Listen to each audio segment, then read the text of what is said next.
Welcome to the first episode of the VintageRock.com podcast. Today we are featuring a portion of an interview we did earlier this year with Derek Shulman, who is the lead singer of the 1970s progressive rock band Gentle Giant. During this 25-minute segment, we talk about the recent reissue of the group's 1976 live album, Playing the Fool. Derek also speaks to the dynamics of the group, why they stopped at the end of the 70s, while they'll never reunite, and what's next as far as more Gentle Giant remixes and reissues. Lastly, he touches on his memoir he's releasing in the fall. Gentle Giant is not a casualty of rock and roll. They are a classic example of a group who broke the barriers and stereotypes often associated with prog rock, and instead they created something uniquely their own. For every nectar, every Eloy, every camel, there are a dozen more trying to be just like them. No one could emulate Gentle Giant because of the mad skills it would require. I mean, here's a band of multi-instrumentalists who could swap musical chairs as often as NASCAR drivers change gears. If the meek inherit the earth, Gentle Giant inherit the soul, and probably the time signature as well. This reissue of Playing the Fool, now this version boosts the tagline, the complete live experience, described as capturing the full scope of the band's artistry as they were meant to be heard, including restored in between song commentary, band introductions, and authentic venue ambiance. Exactly. Now this is the complete full original set list. You've added 3 unreleased songs, Interview, Timing, and then your brother Ray's violin spot. So this is the actual running order of the songs, the full set list as you perform them in 1976. Is that correct? That's absolutely correct. Yeah, it's the again, as I said, as it says there, the full live experience. Right. Complete right. live experience. Yeah.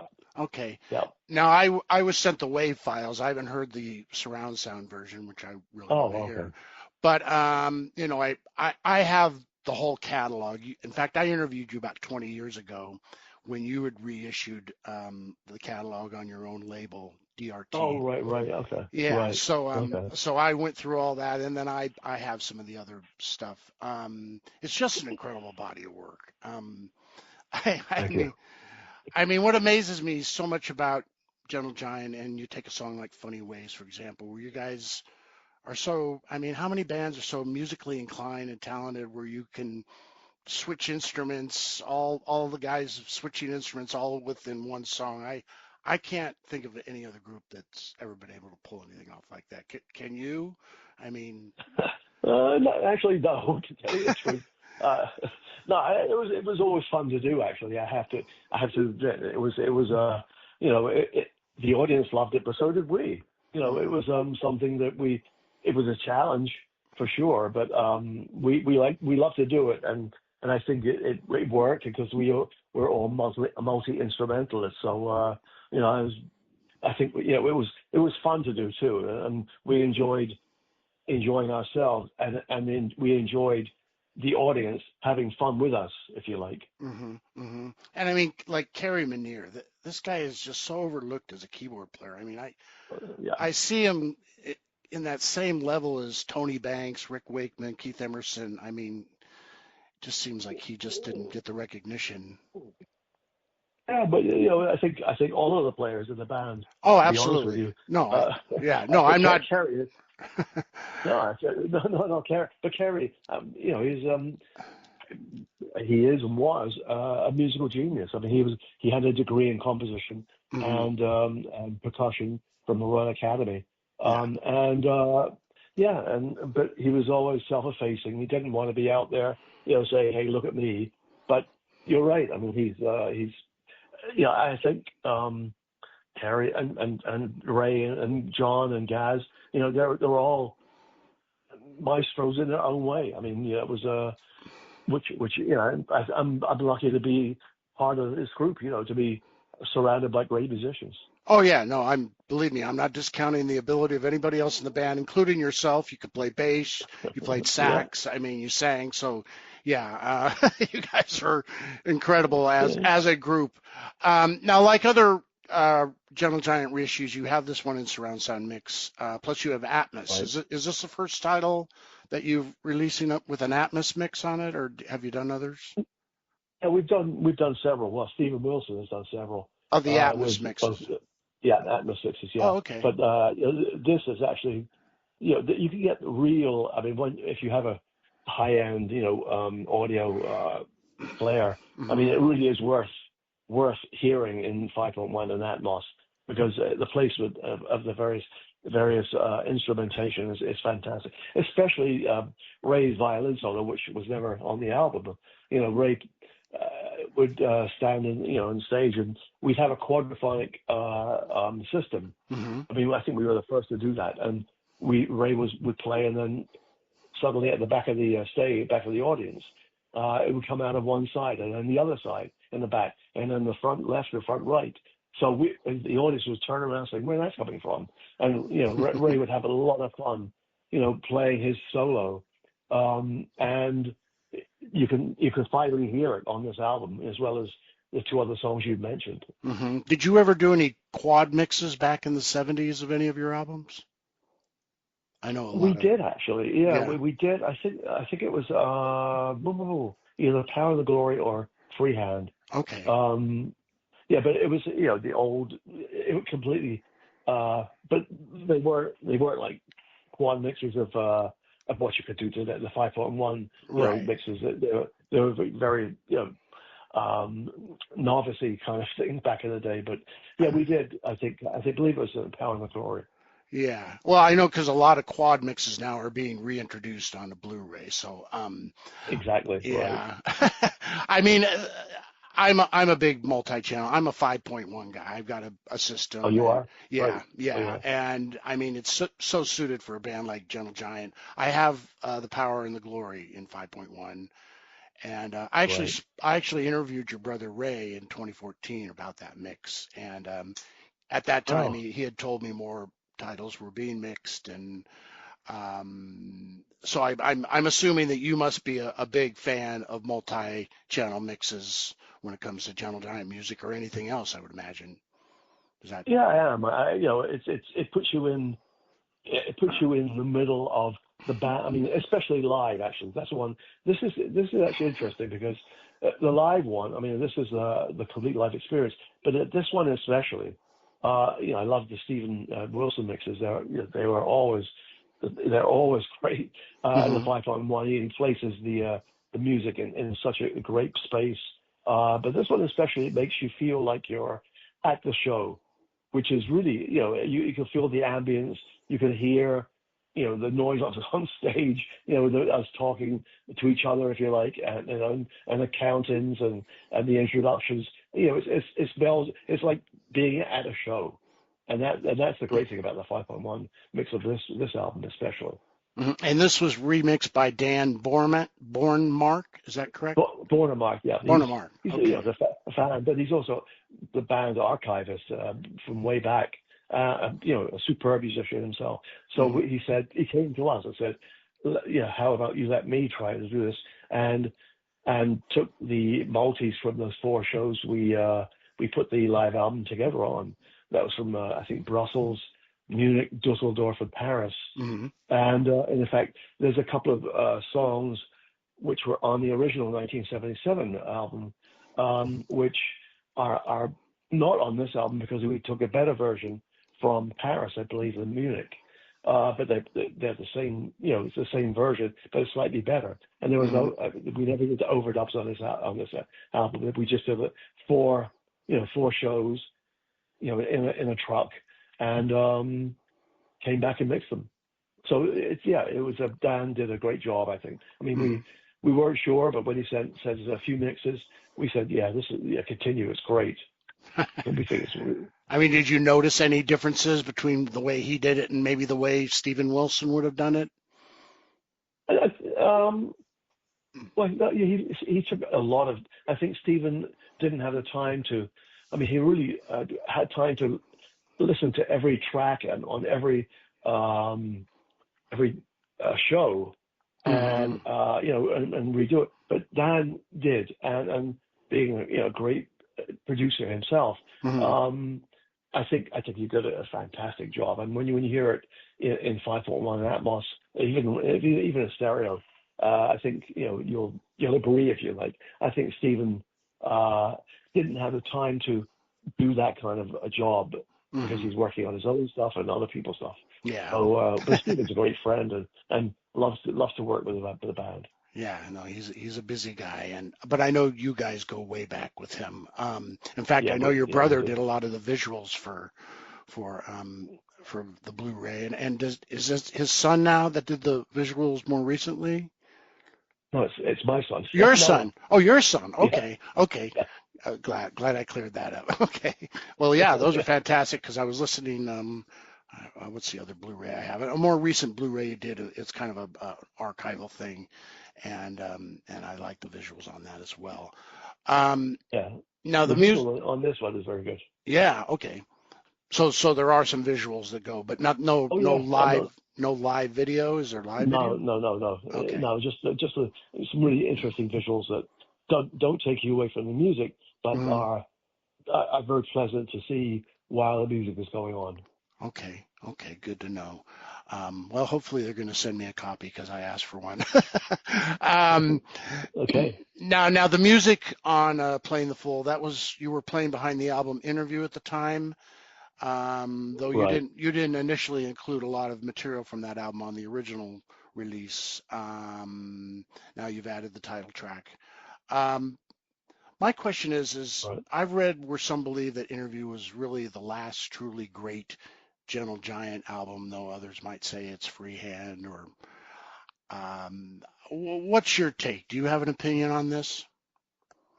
Um, I think Interview is a really good album. I'm not sure if it's a great album because honestly, when I think about it and I take myself back in time, um, I wished we'd had because we worked really hard. I mean, we were nonstop workers. We were touring all the time, and if we weren't touring, we were rehearsing or writing or in the studio. I mean, we didn't take any time off. And during that period of time, the sort of mid '70s and beyond, we were at our peak. In playing wise, also popularity wise. So with the interview, I just, in some respects, I wish we'd have had a couple more weeks just to take a breather, Hmm. on from the touring and perhaps make it a great album as opposed to a really good album. Hmm.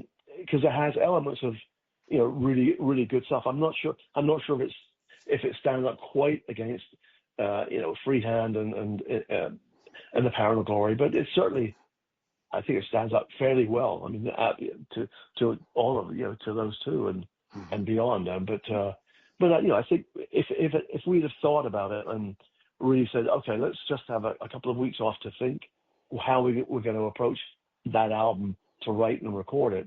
I think perhaps we'd have made it again another great album. I think it certainly stands up pretty well in our archives, if you like. Hmm. Do you have a personal favorite at all?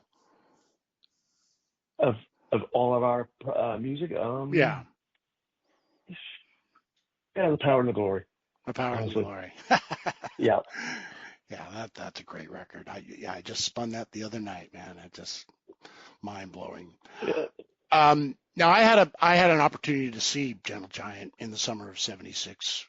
You opened for Oh, Yes. really? Okay. Yeah, you opened for Yes and Peter Frampton at Anaheim Stadium. I think I talked to you about this before. Oh, right, right. And and as you said, this was a peak time for the band. It was also a big time for live albums. Um, Right. and was there this feeling? Was there pressure from the record company to put one out? Did you see where Frampton had done with Frampton Comes Alive, thinking maybe this could be a game changer? What was the game plan there at the time? I think it was well. Obviously, Frampton Comes Alive certainly was a good indicator that it's a good idea to put one out. But we were at the time we recorded Playing the Fool, Mm-hmm. I mean, we were, I think, personally at the top of our game, both live-wise and popularity-wise. I mean, we were headlining really pretty big venues in Europe and some parts of North America. Mm-hmm. And so we decided, to mark it down with a live album. But, an interesting thing was, and is that, as you said, there were quite a lot of live albums during that period. And I thought about it, and I've been asked this question, that why was that? And I came back and I'll tell you that I think what's interesting is that the bands could play live. I mean, what it wasn't. We didn't have hard drives. We didn't have auto tune. We didn't have backup singers or whatever. We were playing live, and so it was just us, with our instruments, as opposed to today, which is basically computer playing all your music. So if you were going to put a live album out, you had to play. So that's why there were quite a few live albums that came out, because these bands could play. Mm-hmm. And otherwise you don't do a live album. It's something you don't do. And we finished our live album and we did no overdubs. It was mixed and put out, and it was I think it showed the band as it was for the audience that came to see the band. Mm-hmm. Mm-hmm. Yeah, I mean, definitely a true document of how the band was live, and a lot of other groups at that time. I mean, I can think of so many great live albums, Foghat, Deep Purple, The Who. I mean, right. And Frampton Comes Alive as well. Yeah, but all these bands could play. Yeah, that's true. That's true. Now, of course, after you put that record out, you, like Frampton, kind of changed course a bit and tried to be a little more commercial. Looking back, was that a mistake, or did you really have no choice, or what was that situation? No, it wasn't. I mean, a mistake. I mean, we certainly were aware that the way things were going, that especially on radio in America, bands of our ilk were able to make tracks or a single, because radio was a very important marketing factor, to make singles rather than album cover, like whole albums where people would listen to radio and hear a whole album side. And we thought, well, listen, if we're going to take it any further, I think we should try it out. And thankfully, I'll say this, we weren't able to. So I mean, the fact that we did it, we don't have any regret about it, but I think it was, we progressed. I mean, that's, if you continue to do the same thing anyway, right, it kind of puts you in a bag. So look, we try something else. If it doesn't work, okay, no problem. We'll do something else which works. But I don't think it didn't. I don't think it worked. I mean, especially on Giant for a Day, I think it did not work. Right. But listen, if we didn't try it, you wouldn't know. So we were not able to make hit singles, and I'm glad we didn't. Right. To be honest with you. Right. I mean, so you don't see that Gentle Giant could have gone into the 80s and taken the MTV formula like Genesis and Yes and kind of transformed along those lines. I mean, did you ever? No, I mean, we did. Well, in the 80s, I mean, the only album we made in the 80s was Civilian. Right. Which I think is a really, really good album, by the way. Right. But it didn't get the airplay, if you like, and the love that we hoped it would. Right. And the fact that was the case was a big indicator that if we continue to, go along and just try to recreate what was in the early 70s, then we become parody of ourselves. So that's not something we never wanted. So we basically said, look, we gave it our best shot. We had 10 years. We made some great music. Let's knock it on the head and move on from where we are and do something else in our lives. So I think it was would we have been, listen, if Civilian would have hit, who knows, but it didn't. Right. And, and I know that having a hit single sometimes can be great, but sometimes cannot be great in certain respects. We didn't have that thing where you start to have to follow up a hit after a hit, so that you were pressed by the record company or even yourselves to come up with another sing along, track that that a mainstream audience would like. Right, right, and I imagine the idea of a reunion was definitely never anything discussed or considered, or was it ever? Only by other people. Oh, okay. Okay, fair enough. We had lots of offers, and especially in the early 2000s, because what we did Right. apparently was a body of work that people still enjoyed and still do, which is even bizarre, even talking about it 50 years later. Right. But no, to do that again would be, again, we didn't want to be a parody and didn't want to try and get ourselves into the stage gear we used to wear and not be able to belt to buckle your belt because you put a few more pounds than when you were running around the stage in 1971, etc. There's been a lot of prog rock bands that have followed Gentle Giant. You got Marillion, Dream Theater, Porcupine Tree. They're not really new bands, but they're newer than Gentle Giant, and I'm a big Porcupine Tree fan. As I said, I was a Steven Wilson fan as well. And then you've got more recent ones like Riverside and Hawken and Thank You Scientist, just to name a few. I mean, there's still an audience here for prog rock, a label I think I read you're not too fond of. But really, is there any other way to describe what Gentle Giant did? It's so difficult to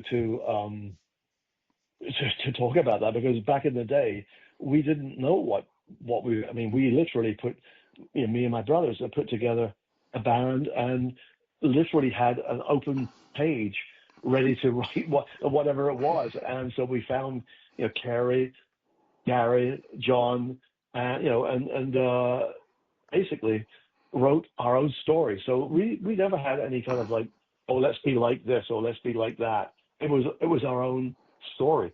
So we, like a lot of bands of those days. You mentioned Yes and Crimson, but we had our own style, and we did what we did. I mean, and we were never followers. That's something we had no idea how our music would turn out, but it turned out the way it did because of the various influences of the various members. So that's what it was, effectively. Mm-hmm. But certainly, I mean, you've influenced some of these newer prog bands, and just with that popularity, you must feel some validation for what Gentle Giant achieved 50 years ago.